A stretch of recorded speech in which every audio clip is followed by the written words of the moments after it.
Nutrition. J'espère que vous allez bien. Lelo na ekolakisa bino ndenge nini ya kolamba fumbwa. Ya kolamba fumbwa soko lingo garder santé na yo bien et puis s'occuper olingi au perdre poids, au perdre libumu, soki libumu neza munene, olingo perdre pe libumu. Modèle ou bien méthode ya bien ya kolamba fumbwa na lina laksa bisongo eza pe avantage mingi pona batu oyo babelaka diabète. So olingo lia fumbwa eza bien kolamba na méthode oyo. Alors toza na fumbwa na biso yeyo to sokola kiango déjà très bien. Tokotia poisson donc Thomson na kati tokisa Thomson nango bokomona tokotia ndembi totie oignon litungulu tokotia pe tomate na biso ya fraîche et puis mwamba na biso yeyo tokolambela na mwamba oyo et puis tokolela ngo na mbala na biso oyo sweet na anglais babenga yango sweet batebele batuna yenga kombo na anglais babenga yango sweet na français je crois eza rutaga yeyo ozwango na ba supermarché eza ebele ye tolakisaki méthode nini ya kolela ngo tokolela fumbwa na biso na ye na mbala oyo aza na calorie mingi te aza pe sucre mingi te aza bien vraiment pona bato bazokima munene ou bien bato babelaka diabète. Alors fumbwa na biso tokolambela ngo na mwamba oyo ozwango na ba magasin o bateka biloko ya bio, biloko ya organique.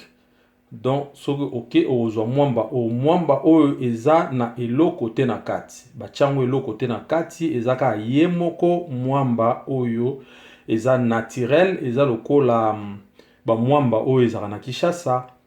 Alors ndeko tamusi yo kolamba fumbwa omonika n'importe quel mwamba osombi po olambela fumbwa na yo. Alors ba mwamba mingi batiaka yango babakisi yango sucre, babakisi yango huile, babakisi biloko ebele na kati. Alors eza lisusu naturel te. Alors mwamba oyo kotia na fumbwa yango nde mutu ezoyisa yo munene, yango nde mutu ezoyisa libu munene. Lokola eza pe na sucre na kati ezosala pe ke to na yo ya sucre e mataka. Alors naolakisa biso méthode nini tokolambela mwamba na biso tokotia na fumbwa. Il faut ko utiliser mwamba oyo eza naturel. Ndeko kosombaka mwamba te n'importe quel mwamba osombi otie na kati ya biloko eza vraiment bien te parce que ba mwamba mingi ezopesa biso pe malade. Alors tokotia pe lisusu na bosanaki tokosalela utiliser mafuta ya mbila. Alors bomona méthode nini utiliser fumbwa na biso ndeni utiliser mafuta mbila. Bato mingi ba utilizaka mafuta mbila o kayebi te. Mafuta mbila mingi soki deja chauffango na plus de 250 degrés et comme déjà risque mingi pour la santé na biso. Alors na olakisa bino lelo ndeni toko utiliser mafuta mbila na kati ya fumbwa. Ata soko utiliser mafuta mbila to utiliser mafuta mususu mais na olakisa bino façon nini kokotia mafuta na kati ya fumbwa tango zolamba. Alors tokutani à tout à l'heure. Alors bandekola tokotia fumbwa na biso na nzungu si tosukola kiango déjà tofungoli moto na biso tokotia tomate na biso ya fraîche oyo tokati yango ba morceau totie et tokotia oignon na biso yango yo tokotia pe lisusu oyo tobengaka ndembi totie pe ndembi na biso na kati ya moto na kati ya nzungu pardon. Et puis là tokoya kotia mwamba na biso moni mwamba onde ezali so ozotala ta couleur nango omona aza vraiment na couleur lokola ba mwamba ya Kinshasa ya Congo. Donc yeyo nde toko utiliser ye aza na calorie mingi te aza pe na graisse mingi te. Tokotia mwamba na biso, tia mwamba na yo na quantité oyo yo olingi kotia. Donc tokisa ngo ensemble na fumbwa na biso na ba épices nyonso tu oyo totiaki. Tia mwamba na yo en fonction ya quantité ya fumbwa oyo yo oza nango. Alors na boîte oyo na pot oyo moko okoki utiliser ngo 2 fois na ba paquet oyo en fumbwa oyo batekela biso na ba shop ba congolais. Utiliser ngo 2 fois, tia ngo katikati pour na paquet moko. So tosali boye tokotia mai.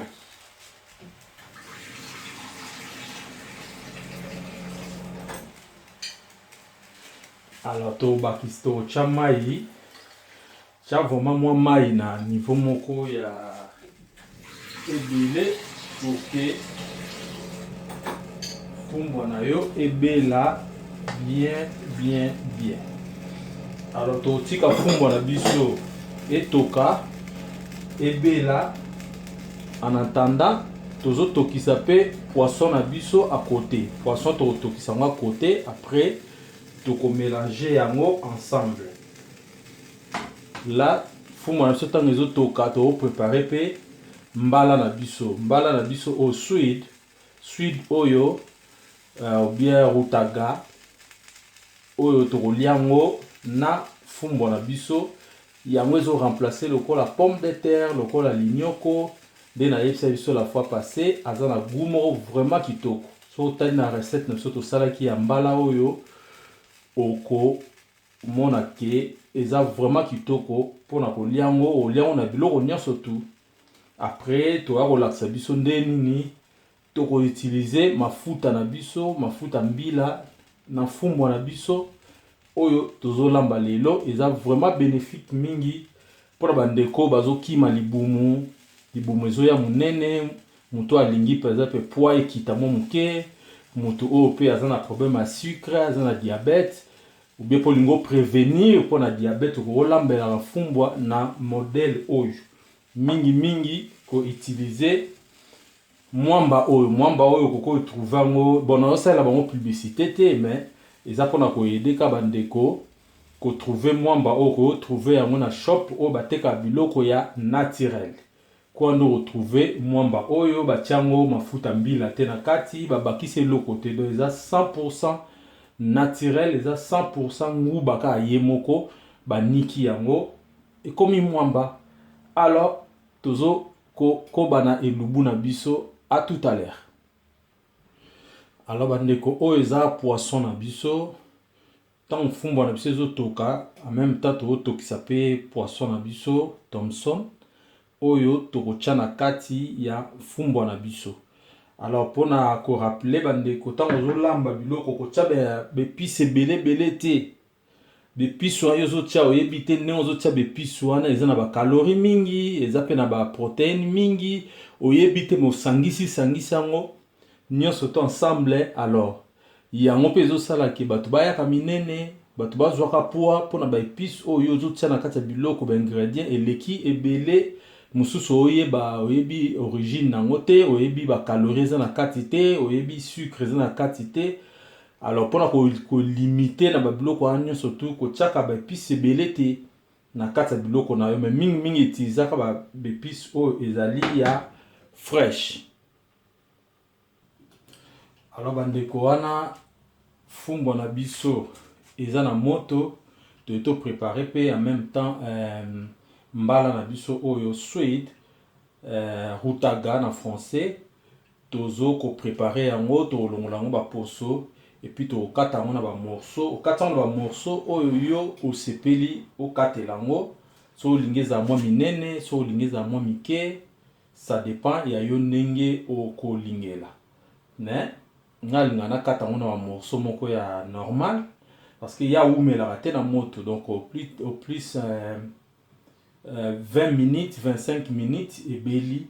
Ça dépend de l'olingi, so olingi za makasi, so olingi za lempe. Donc ndeka okoki ko utiliser pomme de terre na yo mesure yo lingi, disons soit lingi za makasi, soit lingi za un peu léger, za un peu pété, ça dépend ya yo. Alors toujours préparer mettre au kisaye tango to fina mwamba na fumba na biso wana ye tobandi au kisaye pe mbala moko po to liango ensemble na fumbwa ezala ya moto au lieu que ezala ya malili. À tout à l'heure. Ndeko mon ndenge tozo longola yango ba poso foko longola ye ba poso ko tokisa ye na ba poso te foko longola ye ba poso et puis to kokata ye na ba morceau na kata ka ye ba morceau boye. Donc ça dépend de notre koloba ya dimension yo lingi mbala na yo ezala pour que ebela na fonction oyo olingeli. Alors bandeko mbala na biso yango yo tokati yango na c'est omoni façon oyo tokati mbala na biso ezala vraiment kitoko mbala oyo tokochango na nzungu et puis tokotike ka côté tokotokisango tango tokochango na moto tango avant to banda ko fina mwamba na biso na fumbwa nde tokochaye na moto pona azala moto tango to liaye ensemble na fumbwa. Bandeko moni fumbwa na biso ye azotoka toko balole siko te totike ka bongo so moni mwa mai ekiti moke okobakisa pe mai pour que fumbwa et lemba vraiment makasi ebela très bien. Donc fumbwa na biso ezotoka et puis poisson na biso pe tochaki na moto ye pe azotoka en attendant to ya fumbwa ebela bongo toko mélanger bango ensemble. Bien bandeko tonito fina mwamba na biso na fumbwa. Alors to tche déjà mbala na biso na moto pour que abanda déjà kobela le temps biso tozoko fina mwamba na biso na fumbwa. Alors nazo benga bino bo s'abonner massivement na chaîne na biso Dr Bibish TV News et la chaîne oyo to pesa bino ba modèle ba façon yo kokolia ko prévenir bino pour la maladie koyeba biloko nio kokolia pour na perdre poids koyeba biloko nio ko utiliser so lingo perdre libumu za munene te biloko nio kokolia pour na ko éviter ba sucre na biloko na biso ko hésiter te au s'abonner na chaîne na biso oyo ezaka chaîne ya nutrition eza ya buzoba te ba ko rencontrer bino ba biloko lukuta te. Alors ko hésiter peut-être si vous avez besoin de toute question et le mot comprendre te ou bien poser un souci à santé ou le toute la question mo ko hésiter te au contacter biso par commentaire et puis toko répondre bino. Si on a répondre te Dr Bibish a ko répondre bino. Alors vous s'abonner massivement et puis vous partager ma vidéo na biso pour na aider puis bande ko mususu oyo ba yebite ba zwa connaissance ya ndenge nini ya kolia pour na ko garder santé na biso. Voilà bandeko oyo mbala na biso moni mbala na biso presque et beli to sopa mai et puis awa fumbwa na biso to fini déjà mwamba to fini fumbwa na biso déjà mwamba tala nde komi. Donc na couleur nango komi quand ça déjà tout tient mafuta tout ba chapa mafuta huile quand ça si va tient déjà mafuta mais tient mafuta te donc kokolia no pe boye eza pe na goût kitoko sans que o tia huile. Donc fumbwa na biso to fini déjà mwamba yango yo sikoyo to ko tia mbisi na biso Thomson na biso na kati. Voilà bandeko fumbwa na biso yango yo esi ebeli tofini mwamba ebeli sikoyo eloko nini tosala sikoyo totya poisson na biso to ya Thomson totokisaki à côté tolongoli yango bamikuwa nyonso tu sikoyo tokotya yango na kati ya fumbwa na biso. Donc otya mbisi na yo ntango deja fumbwa na yo ofini mwamba nyonso tu ekomi presque ya kobela nde okoka kotya mbisi epuis obaloli otiki yango etoka lisusu mwa quelques minutes mpona mbisi goût ya mbisi ekota na fumbwa na yo.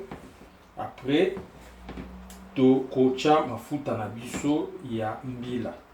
Jusque là totye mafuta te, totye eloko te, ni huile d'olive, totye huile moko te na kati ya fumbwa na biso. Botalaka bino moko couleur nango ezali. Donc okoki olia na yango mpe boye.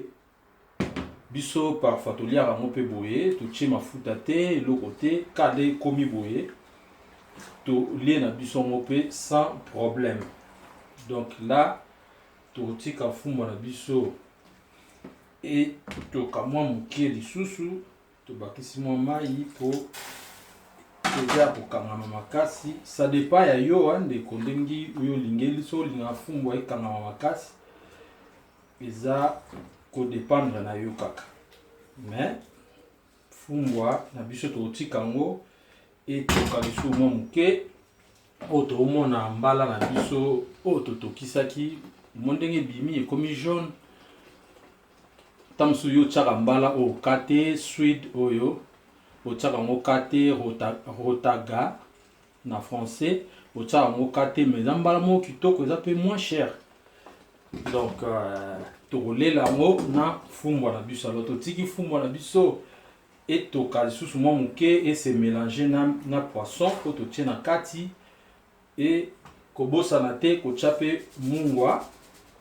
Tye mungwa na mesure oyo olingela kolia, mais kotya pe mungwa mingi te mpona kokima batension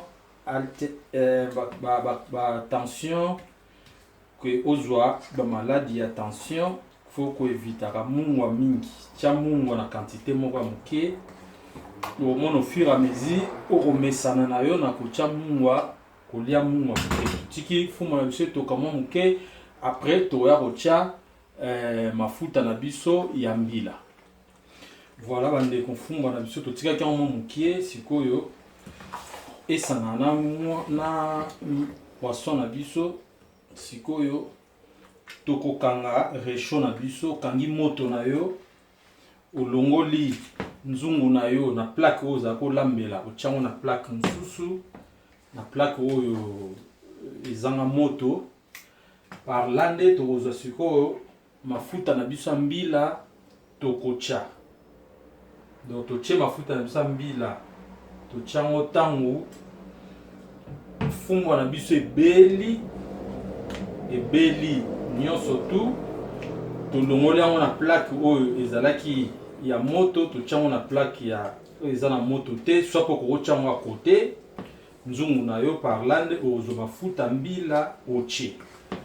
Donc ata so kolambela n'importe quelle huile, mais kotya oyo système oyo eza bien mingi. Pourquoi? Parce que mafuta nyonso tu, surtout mafuta mbila, soki chauffe na 250 degrés et comme déjà mabe pour la santé.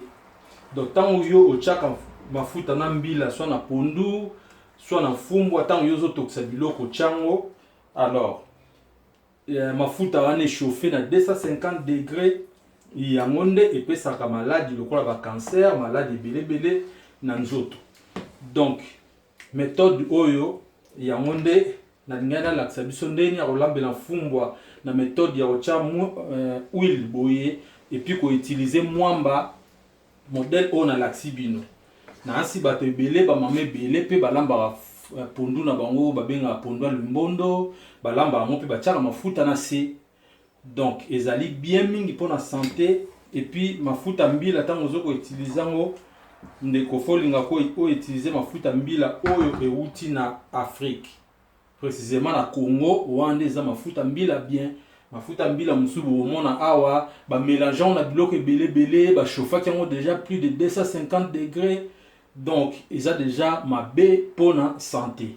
Omona voir même ba mafuta mbila mususu ba chana biloko mususu na kati. Omona mafuta mbila eza mafuta mbila me ekangama te eza lokola ba huile d'olive eza kwa ba huile mususu. Ezaka mafuta mbila te me huile nyonso to ata huile d'olive soki bochoba chauffant on a 250 degrés, plus de 250 degrés et comme déjà mabe. Alors fumbo na biso yango bandi komoni tuche mafuta na biso na se. Mafuta mbila eza vraiment dangereux so éviter pona ba santé na biso ndenge to chauffara ngo bando lamba pondu déjà sotie mafuta mbila e bandi ko toka donc plus de 250 degrés déjà ozo bebi sa santé na yo à la longue ozo maladie le quoi ba cancer maladie belé et koyelo na nzoto oyeba te esika ne euti pona mafuta mbila. Alors désormais soko lingi meka façon oyo to laxi bino pona rolamba fumbwa na biso to tche mwamba o to sombika n'importe où te n'importe shop te to sombia on a magasin ba shop o ya organique na laxi bino sorta mwamba ngo yaza vraiment 100% nguba ba baxé le côté mais ba mwamba o nyoso tu yo mona ka a o so sombi checker yango bien o mona ezana biloko musuba tie na kati et ba tchaka pe mafuta mbila na kati ya ba mwamba wana yango ezo provoquer biso maladie ba maladie ebele yango pezo provoquer biso ba papa ba mama toza na libu munene pona ba fumbwa ba mwamba wana oyo tozo tia na kati ya fumbwa na biso tozo za maladie ebele ezo provoquer biso na nini pona mafuta mbila o tozo ko utiliser ou eza ba huile d'olive pe ata au chauffant au bongo na plus de 250 degrés et comme déjà mabe pour la santé na biso. Alors nazo la sebino pour na kosukisa ndenge nini tokolia fumbwa na biso na mbala na biso sweet ou bien rotaga oyo tokolela na yango mbala na biso tokolela na yango fumbwa et la quantité nini oyo muto kokolia par repas pona ko garder santé na yo ezala bien. À tout à l'heure.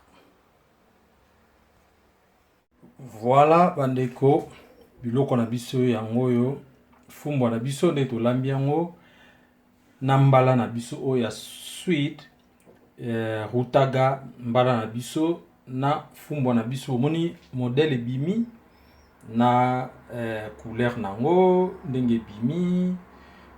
Donc tolambeli yango na biloko nyonso tu ya organique tu ya bio. Donc tokolia o eza quantité ya biloko oyo nga na liaka. Alors nazo ko inviter bino bo s'abonner massivement na chaîne na biso oyo bokozala dessus te bokozwa ba information pour la nutrition bokozwa ba vidéo ba ndenge nini ya ko entretenir corps na biso notamment na biloko juste ya kolia et puis na conseil pour na ba santé na biso. Alors on a invité bino bo s'abonner massivement bo partager ba vidéo na biso.